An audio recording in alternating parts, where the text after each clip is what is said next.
Clairvoyance and Occult Powers by Swami Panchadasi. Lesson 4. Scientific Telepathy. The investigators of the Society for Psychical Research of England started by giving a broad definition of telepathy as follows. Telepathy is the communication of impressions of any kind from one mind to another, independently of the recognized channels of sense. They took the rational position that the actual distance between the projector and the recipient of the telepathic message is not material, and that all that is required is such a separation of the two persons that no known operation of the senses can bridge the space between them. They wisely held that telepathy between two persons in the same room is as much telepathy as when the two persons are located at opposite sides of the world. The investigators then ruled out all instances of thought transmission in which there was even the slightest muscular contact between the projector and the recipient. They held that though there might be genuine telepathy in such cases, nevertheless, there was always the possibility of fraud or collusion, or of unconscious muscular action on the part of the projector. They demanded absolute and actual separation of the two persons, in order that their experiments might be above suspicion. They were wise in this, for while there is undoubtedly a psychic communication in the cases in which there is the slight physical connection between the two persons, as I shall point out to you a little further on, still the element of doubt or suspicion must be entirely eliminated from a scientific test, in order to render it valuable and valid. They, therefore, confined their investigations in telepathy to the two following classes, viz. 1. Where actions are performed without physical contact with the person willing, and 2. Where some number, word, or card is guessed apparently without any of the ordinary means of communication. The investigators recognized the possibility that in the first of the above-mentioned two classes of experiments, there is a possibility of suspicion of collusion, fraud, or unconscious suggestion in the matter of the motion of the eyes of the party, or some member of it, which might be seized upon, perhaps unconsciously, by the recipient, and used to guide him to the object which was being thought of by the projector or the party. They sought to obviate this difficulty by blindfolding the percipient, and by placing non-conductors of sound over his ears. But, finally, they came to the conclusion that even these precautions might not prove sufficient, and accordingly they devoted their attention to the second class of experiments, in which all ordinary means of communication between projector and recipient were impossible. They took the additional precautions of limiting their circle to a small number of investigators of scientific reputations and well known to each other, always avoiding a promiscuous company for obvious reasons. One of the earliest series of investigations by these special committees of investigators was that of the family of the Rev. A.M. Creary in Derbyshire, England. The children of this family had acquired a reputation in what was known as the guessing game, in which one of the children, previously placed outside of the room, then returned to the room and attempted to guess the name or location of some object agreed upon by the party during her absence. The results were very interesting and quite satisfactory, and have frequently been referred to in works on the subject written since that time. I think it well to give the results of this series of experiments in some little detail, for they form a basis for experiments on the part of those who read these lessons. Professor W. F. Barrett, Professor of Physics in the Royal College of Science for Ireland, conducted the most of the experiments. The report to the Society says, "We began by selecting the simplest objects in the room, then chose names of towns, people, dates, cards out of a pack, lines from different poems, etc. In fact, anything or series of ideas that those present could keep in their minds steadily. The children seldom made a mistake. I have seen 17 cards chosen by myself named right in succession without any mistake. We soon found that a great deal depended on the steadiness with which the ideas were kept before the minds of the thinkers, and upon the energy with which they willed the ideas to pass. I may say that this faculty is not by any means confined to the members of one family. It is much more general than we imagine. To verify this conclusion, I invited 2 of a neighbor's children to join us in our experiments, with excellent results. The report gives the methods of the experiments as follows. The inquiry has taken place partly in Mr. Creary's house and partly in lodgings or at a hotel occupied by some of our number. Having selected at random one child whom we desired to leave the room and wait at some distance, we would choose a pack of cards or write on a piece of paper a name of a number which occurred to us at the moment. Generally, but not always, this was shown to the members of the family present in the room, but no one member was always present, and we were sometimes entirely alone. We then recalled the child, one of us always assuring himself that, when the door was suddenly opened, she was at a considerable distance, though this was usually a superfluity of caution, as our habit was to avoid all utterances of what was chosen. On re-entering, she stood, sometimes turned by us with her face toward the wall, oftener with her eyes directed toward the ground, and usually close to us and remote from the family, for a period of silence varying from a few seconds to a minute, till she called out to us some number, card, or whatever it might be. In the first experiments, in guessing the name of objects, the child guessed correctly 6 out of 14. She then guessed correctly the name of small objects held in the hands of one of the committee, 5 times out of 6. She guessed fictitious names chosen by the committee, 5 out of 10, at the first trial. The committee then tested her by writing down the name of some object in the house, fixed at random, and then, after all had thought intently of the thing, they sent for the child and bade her try to find the thing thought of, the thought concentration, of course, continuing during the search. The result is thus reported. In this way I wrote down, among other things, a hairbrush, it was brought, an orange, it was brought, a wine glass, it was brought, an apple, it was brought, and so on, until many objects had been selected and found by the child. Passing over the details of many other experiments, we find that the following remarkable results were obtained by the committee. Altogether, 382 trials were made in this series. In the case of letters of the alphabet, of cards, and of numbers of 2 figures, the chances of success on a first trial would naturally be 25 to 1, 52 to 1, and 89 to 1 respectively. In the case of surnames, they would of course be infinitely greater. Cards were far most frequently employed, and the odds in their case may be taken as a fair medium sample, according to which, out of a whole series of 382 trials, the average number of successes at the first attempt by an ordinary guesser would be 7 1/3. Of our trials, 127 were successes on the first attempt, 56 on the second, 19 on the third, making 202 out of a possible 382. Think of this. While the law of averages called for only 7 1/3 successes at first trial, the children obtained 127, which, given a second and third trial, they raised to 202. You see, this takes the matter entirely out of the possibility of coincidence or mathematical probability. But this was not all. Listen to the further report of the committee on this point. The following was the result of one of the series. The thing selected was divulged to none of the family, and 5 cards running were named correctly on a first trial. The odds against this happening once in a series were considerably over 1,000,000 to 1. There were other similar batches, the 2 longest runs being 8 consecutive guesses, once with cards and once with names, where the adverse odds in the former case were over 142 millions to 1, and in the other, something incalculably greater.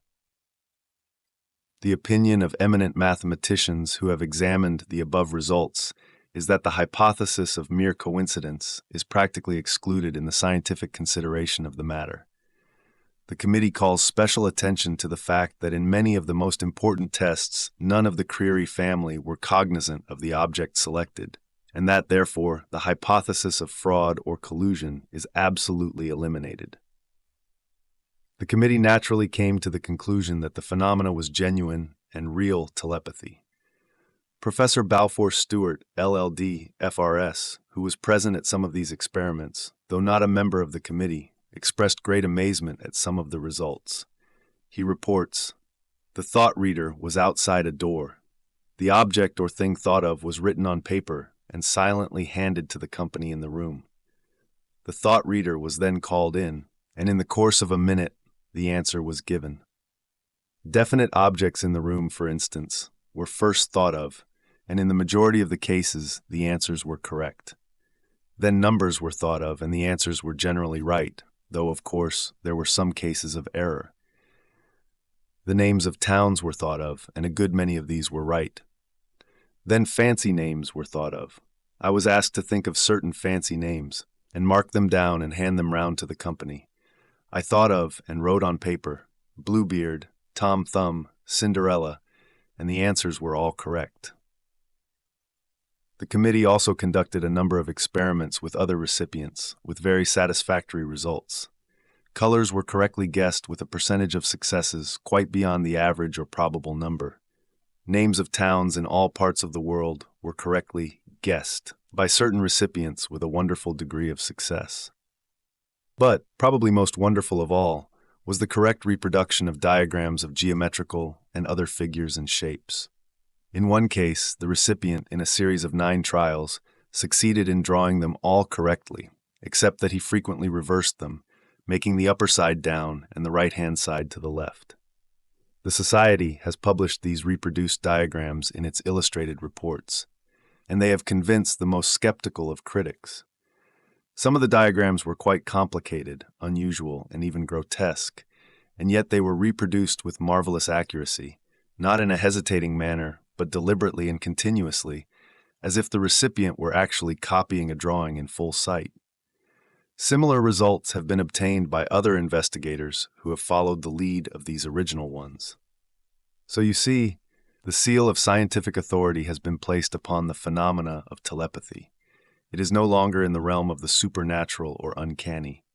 As Camille Flammarion, the eminent French scientist, has said, the action of one mind upon another at a distance, the transmission of thought, mental suggestion, communication at a distance, all these are not more extraordinary than the action of the magnet on iron, the influence of the moon on the sea, the transportation of the human voice by electricity, the revolution of the chemical constituents of a star by the analysis of its light, or indeed, all the wonders of contemporary science.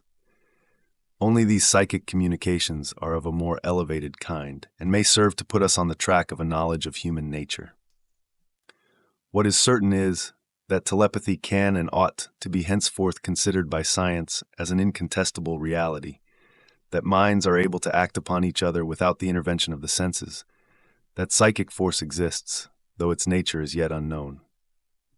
We say that this force is of a psychic order, and not physical or physiological or chemical or mechanical, because it produces and transmits ideas and thoughts, and because it manifests itself without the cooperation of our senses, soul to soul, mind to mind.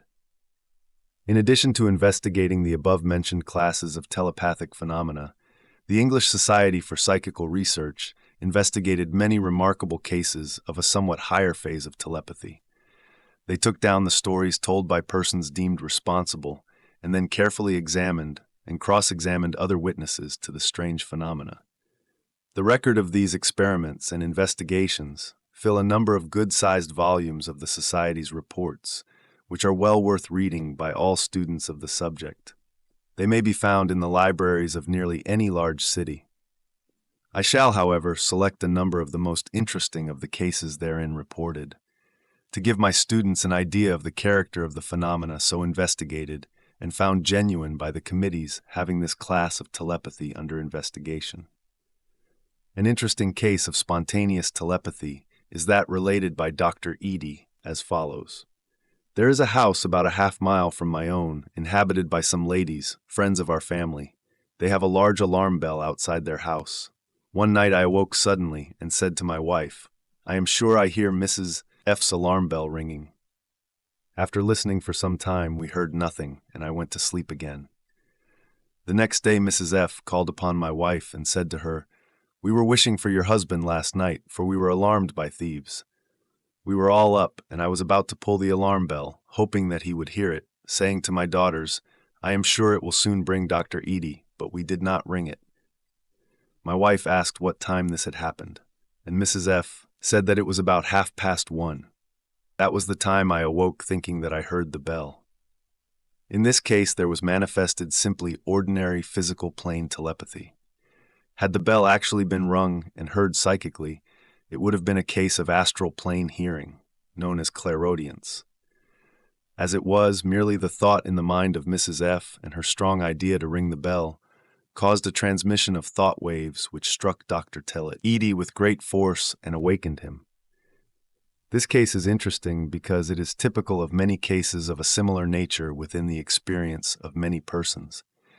It is seen that a strong feeling or excitement accompanied by a strong desire or wish to summon another person tends to give great power and effect to the thought waves emitted. They strike the mind of the recipient like the sudden ringing of an alarm clock bell. Another interesting case is that of two ladies, both well known to members of the committee and vouched for as of strict veracity. This case is unusual for the reason that two different persons received the thought waves at the same time. Here is an abridgment of the case. Lady G and her sister had been spending the evening with their mother, who was in her usual health and spirits when they left her. In the middle of the night, the sister awoke in her fright and said to her husband, "I must go to my mother at once. Do order the carriage. I am sure that she is taken ill." On the way to her mother's house, where two roads meet, she saw Lady G's carriage approaching. When they met, each asked the other why she was there. They both related the same experience and impression. When they reached their mother's house, they found that she was dying and had expressed an earnest wish to see them.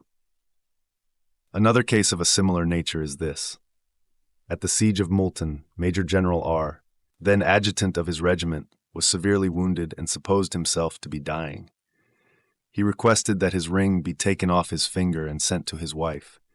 At the same time, his wife was at Firozapur, 150 miles distant, lying on her bed, in a state halfway between waking and sleeping. She saw her husband being taken off the field and heard his voice saying, "Take this ring off my finger and send it to my wife." This case bears the marks of very strong telepathy, but also has a suspicious resemblance to clairvoyance accompanied by clairaudience. Or perhaps it is a combination of both telepathy and clairvoyance. It is impossible to determine which, in absence of more detailed information. The message of persons dying or believing themselves to be approaching death are frequently very strong, for certain reasons well known to occultists. But there is nothing supernatural about the phenomena, and in most cases it is merely a case of strong telepathy. The Society also reports the following interesting case. A was awake and strongly willed to make himself known to two friends who at that time, 1 o'clock in the morning, were asleep. When he met them a few days afterward, they both told him that at 1 o'clock they had awakened under the impression that he was in their room. The experience was so vivid that they could not go to sleep for some time, and looked at their watches to note the time. Cases of this kind are quite common, and many experimenters have had equally good results with this phase of thought transference. You will remember that there is no actual projection of the astral body in most of these cases, but merely a strong impression caused by concentrated thought. Another interesting case is that of the late Bishop Wilberforce, and is recorded in his biography as follows. The bishop was in his library at Cuddleson, with 3 or 4 of his clergy with him at the same table. The bishop suddenly raised his hand to his head and exclaimed, "I am certain that something has happened to one of my sons." It afterwards transpired that just at that time his eldest son's foot was badly crushed by an accident on board his ship, the son being at sea. The bishop himself recorded the circumstance in a letter to Miss Noel, saying, "It is curious that at the time of his accident I was so possessed with the depressing consciousness of some evil having befallen my son, Herbert, that at the last I wrote down that I was unable to shake off the impression that something had happened to him, and noted this down for remembrance." There is nothing unusual about this case, for it has been duplicated in the experience of many persons.